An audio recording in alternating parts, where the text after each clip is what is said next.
Adventures in Research.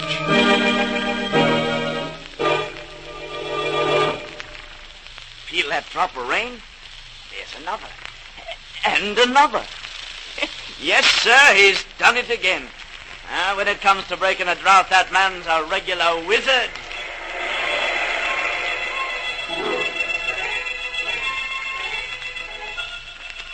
This is Paul Shannon transcribing another fascinating tale of science. And here to tell the story is Dr. Phillips Thomas, research engineer of the Westinghouse Research Laboratory. Thank you, Paul, and hello, everyone. I've called our story for today The Rain Wizard. Ever hear of a comparatively new science called climatology? It was born of a wartime need to project weather conditions weeks, even months ahead. A long-range weather study. Think what that means to the farmer today, being able to look ahead and plan his crops, backed in his planning by such a science as climatology. But the farmers didn't have the benefit of climatology a generation ago. It would have meant a lot to America's great corn belt in those early years. To Joshua Layton, Nebraska farmer, walking through his cornfields with a neighbor. It's too much for a man to stand, I tell you. Lord knows we're used to droughts and we take them as they come. But this is... Yep, this is the worst we've ever had, Josh, and that's a fact. Don't show any signs of breaking either. That sun's as hot as all get out. It ain't enough that we got the cutworm and the corn borer and wind and hail and everything else that comes along. No, that ain't enough. We got to stand by and watch our corn crop burn to a crisp. Look at it. Mine's the same way, Josh. Burned up, acres of it. Don't know what we're going to do for money this year, Josh. Fine crop we had, too. A fine crop. Now look at it. Every ear's about to wither up. There'll be nothing left if this keeps up, not even for the hogs. That takes the heart clean out of a man to see good corn dying for want of rain. You know, I'd give anything for a little... Say, I just happened to think. That rainmaker fellow's due in tomorrow. Maybe if enough of us can raise the money... Sure. Maybe we can make a deal with him. Now, let's get the neighbors together and meet him at the depot. Have a talk with him. I was worried so much I clean forgot about the rainmaking. All right, Josh. I'll round up the neighbors and see you at the depot.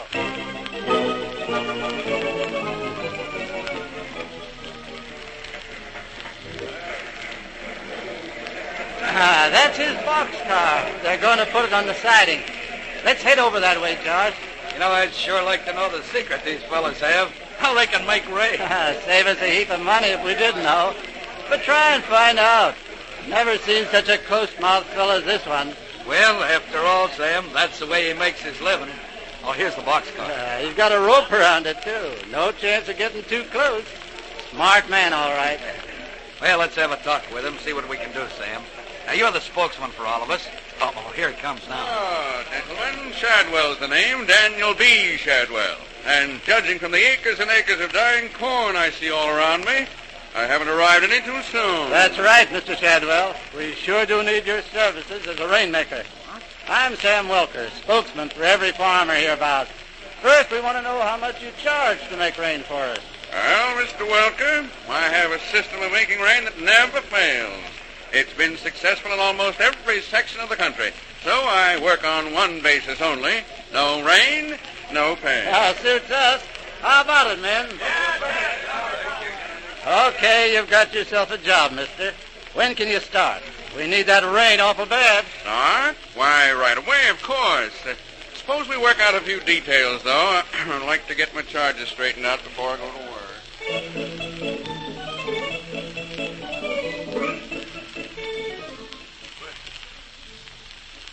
Well, Josh, looks as though everybody's here. Ain't seen such a crowd since the big fair. Say, do you think this fellow Shadwell can make it rain? I was talking to him just before you came, Josh. There's quite a system, all right. See the windows cut in the boxcar? Yeah. You mean the front end of the boxcar? No, that end's where he sleeps. The other end's where he keeps all his chemicals and gases and the like. Stuff he uses to make it rain. Well, how's gas going to make it rain, Sam? I don't know. Shadwell claims it does. Says the gas goes up in the sky and mixes with the rain clouds and forces the raindrops down. But, Sam, there ain't a rain cloud in the sky. Shadwell claims there is, but you can't see him. But the gas he makes can reach 'em. That's all I know. Well, I reckon he knows what he's doing. Oh, there's Shadwell now, climbing up on the roof of the car. Say, what's he doing? Quiet. He's studying the sky, doing some tall figuring, maybe. Oh, now he's coming down, going back in the boxcar. Yeah, it sure is all fired mysterious the way these fellas work. Just me, the whole thing's a fake. Oh, this fella Shadwell ain't no fake. He's got to produce rain or he don't get paid. That's our agreement. Say, Sam, what's that funny smell? That's the gas I was telling you about. See it coming out of the hole in the top of the car? Sure is hard on the nose.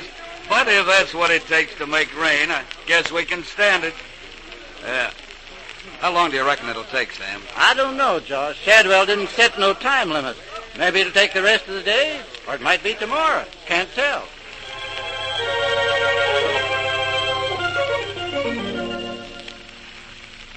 Well, Martha, it's just about bedtime, and I don't see no signs of rain. Scarcely a breeze outside. Appears to me this fella Shadwell made a bad bargain this time. Oh, well, may as well try to get some sleep. Maybe by the... Hear that? I'd have sworn I heard... It's come! Hey, Martha, Johnny, come quick! Listen to the rain! Our crops are saved! It's raining! I never thought rain would ever sound like music to a hard-bitten farmer like me. But it sure does. Yes, sir. Martha, you can have that new dress you've been hankering for now.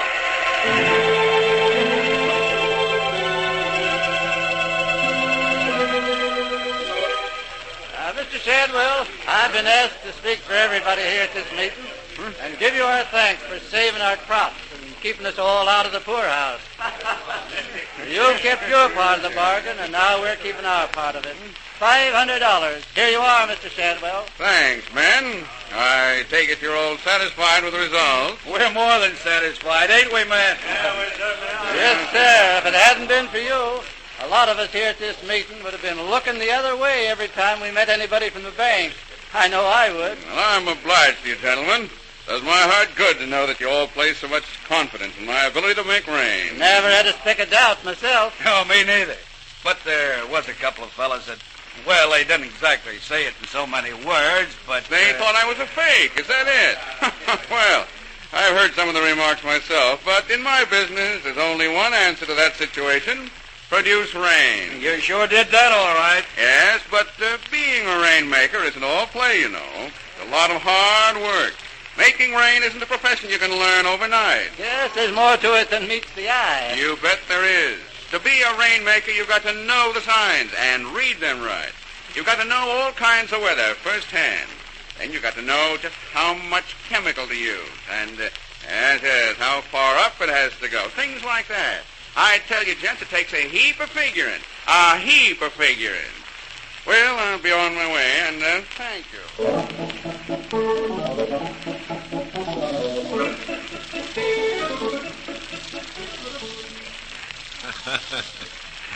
Took a heap of showmanship, too, to be a good rainmaker.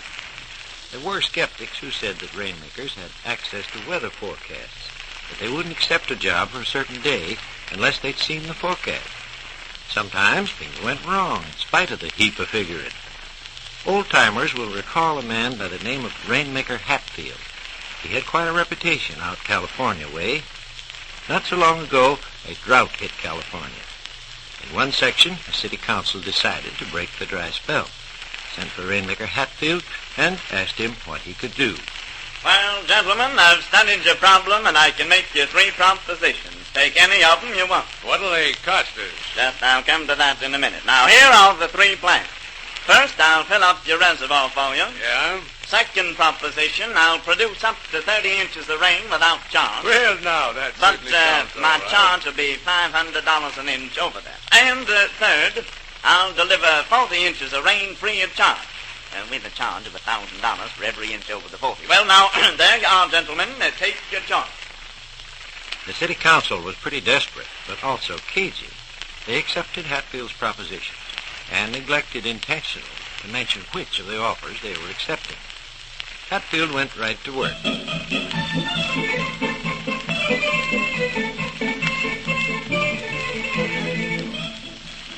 At the Moreno Dam near San Diego, he set up his towers. All right, men. Careful those boxes now. Don't drop them or we'll be delayed a week or more. Is that all of them? All right. That's all, men. I said that's all, men. What are you waiting for? Yeah, kind of figured maybe we could watch you go about making rain. Got any objections, mister? Yes, I have. I work alone, and I don't allow anyone to watch me work. It disturbs me, and I need to concentrate. You'll have to leave right away. I've got work to do.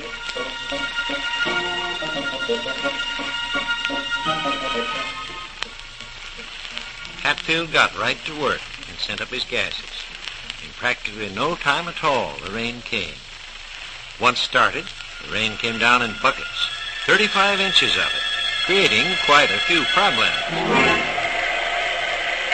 My house is flooded. Shut this rain off. Hundreds of dollars worth of merchandise ruined in my store. Who's going to pay for flood damage to my property? You and city council responsible for this rain. I'm going to sue unless you shut it off immediately. Shut it off! Shut it off! Mr. Hatfield, you've ruined the whole district. But, gentlemen, you wanted rain, didn't you? That's what I came here to produce. Yes, but we didn't order this much rain. The whole city's up in arms. Why, man, this isn't a rain, it's a flood. It's costing people thousands of dollars. And just what do you expect me to do about it? Do? Why, shut it off, of course. You started it. It's up to you to control it. Shut it off. Gentlemen, I'm a rain maker, not a rain stopper. You mean to stand there and say you won't shut off this rain? Well, it isn't that I won't, gentlemen. It's just that I can't.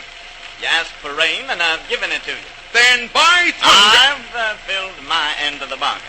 Now it's up to you to live up to your end. Here's my bill. Includes expenses. $10,000! We won't pay it. Not 1 cent of it. We didn't order this much rain, and we refuse to pay. Very well, gentlemen. We shall see. I shall put the matter up to the city attorney. That's agreeable with us.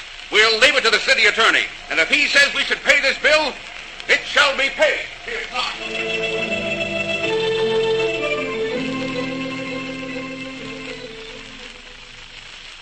Here is your answer, Mr. Hatfield. The opinion handed down by the city attorney.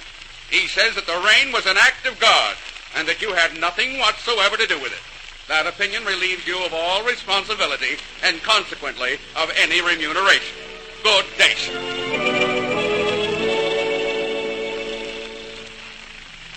It's strange to think that professional rainmakers were in demand as late as 1916, that people still believed in their wizardry.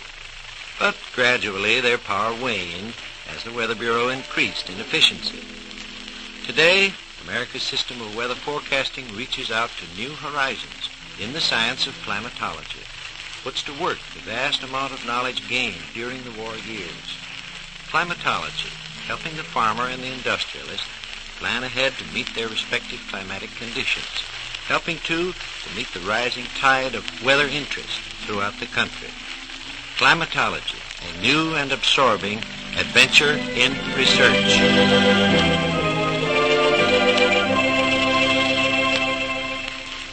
And that's today's story as told by Dr. Phillips Thomas, research engineer of the Westinghouse Research Laboratories.